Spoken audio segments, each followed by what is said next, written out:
মুসলমান ভাইদের প্রতি সালামু আলাইকুম, হিন্দু দাদার প্রতি নমস্কার, অন্যান্য জাতির প্রতি আন্তরিক প্রীতি শুভেচ্ছা ভালোবাসা রইল। আজকে আপনাদের মাঝে এমন একটি ছোট তান্ত্রিক বাংলাদেশের মধ্যে আপনাদের বিদ্যা দিবে, জানি না কতটুকু আপনারা ফলাফল পাবেন। আপনাদের যদি আমার উপর বিশ্বাস থাকে আমার কাছে কাজ শিখবেন, বিদ্যা কী জানি দেখবেন। আমি যে সকল বিদ্যা আমার পরম গুরুত্বে পাওয়া, আল্লাহ পাক আমাকে পরম গুরুত্ব থেকে আমাকে পাওয়াইছে, সেগুলো বিদ্যা আমার শিষ্যদের জন্য, চ্যানেলের জন্য না। কিছু বিদ্যা সেরি আমার কাছে বিদ্যা নেবেন ধৈর্য ধরে। ভারতবর্ষে যারা আমার কাছ থেকে শিখতেছেন বা অনলাইনে কাজ করে নিচ্ছেন, বিপদ আপদ হয়তো বহুদিন যাবৎ বান মারছে আক্রান্ত হয়ে আছেন, তারা আমার কাছে ফোন দিবেন। আমি আংশিক কিছু খরচে আমি আল্লাহ পাকের অসীম দয়ায় ভালো করার চেষ্টা করব। যারা আমার কাছে কাজ করে নেবেন আমার সাথে যোগাযোগ করবেন। আমাকে অনেকে ফোন দিচ্ছেন অবৈধ কাজের জন্য। আমার কাছে অবৈধ কাজের কোনো স্থান নেই, অবৈধ লোকের কোনো স্থান নেই, সে যত বড়ই হোক না কেন। আমার কাছে বিদ্যা শিখবেন, যে বিদ্যাগুলি 40 বছর ঘুরে পাওয়া সম্ভব নেই। বছরে 40টা গুরু ঘুরেছেন, পাওয়া সম্ভব না। আমার একটা বিদ্যা একটা মন্ত্র নিতে হলে 12 বছর ঘুরে আপনাদের মিলা কঠিন হয়ে যাবে, একটা বিদ্যা। তাই আমারকে যদি বিশ্বাস করেন, আমার যদি মনে হয় ইনি যোগ্যতা, ইনি দিলে অপব্যবহার করবে না, তাকে আমি এই বিদ্যাগুলি দিব। আমার সাথে যোগাযোগ করবেন, ডিসক্রিপশনে দেওয়া নাম্বারে যোগাযোগ করবেন। যারা ভারতবর্ষ থেকে আমার সাথে যোগাযোগ করতেছেন বা করতে পারতেছেন না, তারা আমার নাম্বারে প্রথমে 88 ব্যবহার করবেন। তাই আমি বড় কথা কখনো বলি না, আর বড় কথা জানিও না। আল্লাহ পাক যদি আমার মাধ্যমে কাজ হয় তাহলে হবে। আমি একটা কথা বারবার বলে থাকি, আমার কাছে বিদ্যা নেওয়ার আগে আমার পাড়া প্রতিবেশীর কাছে আসবেন, ভাড়াটা খরচ করবেন, করে আমার এলাকাতে আসবেন, 10টা লোকের মুখে শুনবেন। শুনে যদি আমি কাজ পেরে থাকি, আমি যদি কিছু জেনে থাকি, আমার কাছে বিদ্যা নেবেন, না হলে ভাড়াটাই লস্ট হোক চলে যাবেন। আর যারা আমার প্রতি গীবত গাচ্ছেন, খারাপ মন্তব্য করতেছেন, আপনাদের হাতে পায়ে ধরে আপনারা আরও গীবত গান। আর আমাকে প্রমাণ করতে হলে আপনার গুরু সহ আমার কাছে আসেন। যদি আমি সামান্য জানিয়ালা, আপনার গুরু আপনি বেশি জানিয়ালা হলে আমি আপনার কাছে শিষ্য হব, কোনো আমার দুঃখ নাই, কোনো আপত্তি নেই। আর যদি সমান হও বা আমার থেকে কম জেনে থাকো, বন্ধু হিসাবে থাকো, শত্রুতা সৃষ্টি করার চিন্তা করেন না। কারণ আমরা তান্ত্রিকের মধ্যে এর গীবত ওই গায়ে আমরা চ্যানেলে ভাইরাল হওয়ার জন্য আমরা আছি। গীবত গান না, তান্ত্রিক ভাই ভাই, সে ছোট হোক আর বড়ই হোক, গোবরে পুষ্প জন্ম হয়। আল্লাহ পাক কখন কার ভিতর কি দেয় একমাত্র আল্লাহ পাকই জানেন। তাই আপনারা যারা বলেন কাজ হয় না, কাজ হবে কেন? আপনারা সর্বপ্রথম যে কাজটা করবেন, বশীকরণ কাজটা, এই কাজটি জাগাইতে হবে, সে দ্রব্যটি জাগাইতে হবে। জাগানোর পরে আপনারা কাজ করবেন।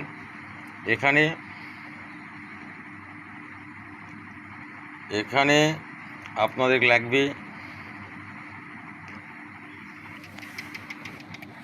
এখানে আপনারা বশীকরণ কেন হয় না, কেন হবে?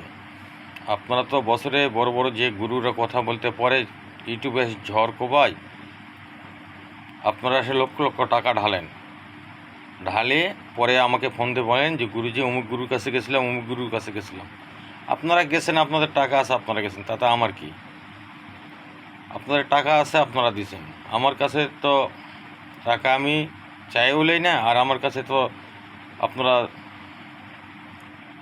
10 টাকা দিতে চাইলে আপনাদের মনের কষ্ট হয়। তাই আমি যা কিছু দিই নিঃস্বার্থেই দিই। আমি যা কিছু উপকার করি মানুষের নিঃস্বার্থেই করি। আমার সাধ্য যতটুকু আছে। আমার বিদ্যা নিয়ে অনেক চ্যানেল থেকে স্ক্রিনশট দিয়ে অনেকেই অনেক টাকা আলা হয়ে গেছে আমার চ্যানেলের বিদ্যা দিয়ে। সে মুখে ঝড় কোবা, যাকে হাত ধরে পথ দেখালাম সেই বলে বড় গুরু। আচ্ছা হোক, সমস্যা নেই। আপনারা সর্বপ্রথম এই ধুলো নেবেন, জাগ্রত করে নেবেন। দুইজনেরই ধুলো লাগবে। এখানে মা কালীর পায়ের সিঁদুর লাগবে বা কপালের সিঁদুর লাগবে। এখানে মা শ্মশানকালীর সীতার একটু কয়লা লাগবে, আর শ্মশানের একটু সিঁদুর লাগবে। লাগে যদি 21 বার মন্ত্র পাঠ করে কোনো কাঙ্ক্ষিত ব্যক্তির উপর যদি ফেলানো যায়, স্বয়ং মা কালী হাজির করে দেবে। যদি আপনাদের সাধনা না থাকে, মোহিনী সাধনা না থাকে বা কোনো সাধনা না থাকে, খালি মন্ত্র দিয়ে সব কিছু করতে চাবেন, জীবন তো পারবেন না।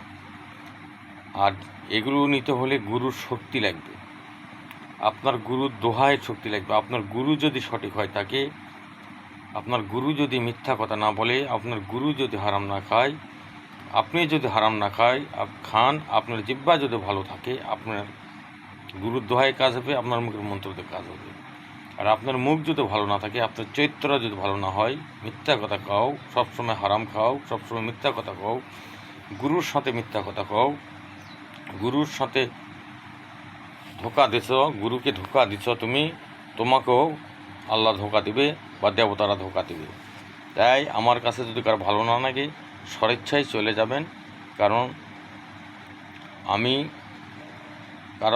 কাউকে পাও ধরে আনি নাই, আর পাও ধরে কাউকে রাখবো না। যার যেখানে ভালো লাগবে তাই সেখানে চলে যাবেন। আমি কারো তো টাকা নিয়ে বিদ্যা দেই না, আমি কাউকে চুক্তি করে বিদ্যা দেই না। যদি ভালো লাগে আমার কাছে আসেন, বিদ্যা পাবেন। দিয়ে কাঙ্ক্ষিত ব্যক্তির উপর এই বিদ্যাটি 21 বার মন্ত্র উপরে পাঠ করে খালি ছেঁটা দেওয়া মাত্র বুঝবেন যে বিদ্যা কাকে বলে। আপনারা নিজ দায়িত্ব করবেন, আমি বা আমার চ্যানেল দায়ী নেব না। পিটন খাবেন আপনারা খাবেন, মার খাবেন আপনারা খাবেন। বিদ্যা কী জিনিস? তাহলে বই পড়লে বিদ্যা হয়ে যায়? চ্যানেলতে মন্ত্র নিয়ে মন্ত্র চ্যানেলে দিলেই গুরু হওয়া যায়? আমার খাতা ডায়েরি, একটাই খাতার বয়স কত, যারা আছেন তারা দেখছেন। আমার গুরুর গুরু তার গুরু খাতা। তো এগুলো মন্ত্র দেওয়ার জায়গা নেই, এগুলো বিদ্যা দেওয়ার জায়গা নেই। যারাই আসে তারাই আসে বলে যে গুরুজি আমাকে বান দেন, অমুক মেরে ফেলবো। গুরুজি এমন একটা বিদ্যা দেন, অমুক মেয়েটাকে আমি ভালোবাসি, বিয়ে করেছে, 3-4টা বউ আছে, তারপরে বিদ্যা চাই। খারাপ, তারা কি জীবনে বিদ্যা শিখবে? একজন শিষ্য মানে একজন সন্তানকে মানুষ করতে কি দিতে হয় না হয় একমাত্র গুরুরাই জানে। আর যারা মন্ত্রের দোকান করেছে, বিদ্যার দোকান করছে, তাদের কাছে যাবেন, আপনারা সব কিছু পাবেন। আমার কাছে আসলে ধৈর্য সহ্য করে নিতে হবে। যাদের বিদ্যার দোকান আছে, চান্ডালের দোকান আছে, তাদের কাছে যাবেন, আমার কাছে আসার প্রয়োজন নেই। আমি কাজটা বলিনি আসো না। আর যদি মনে করেন যে বিশ্বাস থাকে যে আমি বিদ্যা পাবো ওখানে গেলে, তাহলে আসবেন, নিঃসন্দেহে আসবেন, বিদ্যা পাবেন। আর যদি মনে করেন দোকানেতে যেরকম কিনে দেয় সেরকম বিদ্যা কিনে দিবে, আমাকে মন্ত্র কিনে দিবে, বা একেবারে এমন কথায় বলে যে হ্যাঁ তুমি মন্ত্র দিল, সঙ্গে সঙ্গে মন্ত্রটা পড়তে পড়তে তোমার মেয়ে চলে আসবে, সেটা ভুল। কারণ যোগ্যতা থাকতে হবে। একজন তান্ত্রিকের বা একজন শিষ্যর যোগ্যতা ছাড়া কাজ হবে না। একজন গুরু যদি হয় থাকে কেউ, তাহলে সে শিষ্যকে না পরীক্ষা করে কোনো জিনিস দেবে না। কানার হাঁটতে কুড়াল দিলে কচুর বাগান থুবে না। তাই ভালো লাগলে আমার কাছে আসেন, বিদ্যা কি জিনিস দেখবেন। আমি কারোর সাথে হিসাহিসি শত্রুতা সৃষ্টি করতে চাই না, আমি কারো গীবত গাতে চাই না। যারা আমার গীবত গাবে তাদের জন্যই আমি দোয়া করি, আল্লাহ যেন তার দীর্ঘ হায়াত দেয়, আর তারাই যেন আমার গীবত গায়, আমার পাপ যেন মুক্ত করে। ভালো থাকবেন, সুস্থ থাকবেন, ভুল টুটি হলে ক্ষমা করবেন।